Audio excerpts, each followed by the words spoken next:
For today's video, magluluto po kami ng ginataang kamansi. Nahiwa na nga pala yung mga sangkap. Tapos inanda naman po namin yung sibuyas tsaka bawang para lalong masarap. Maliliit nga lang pala yung mga sibuyas na nabili namin, kaya medyo matagal kami naghiwa.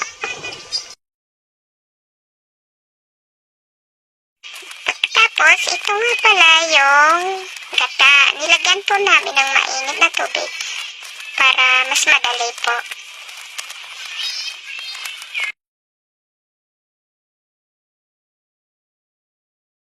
Tapos, ito na naman po pala yung dilis para ilagay namin sa ginataang kalamansi tsaka bitchin.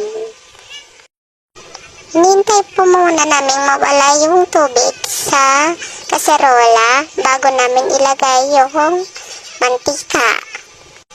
Don't worry guys, non-stick naman po yung kaserola namin, charis.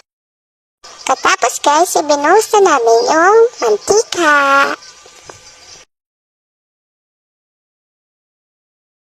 Pagkatapos, nilagay namin yung mga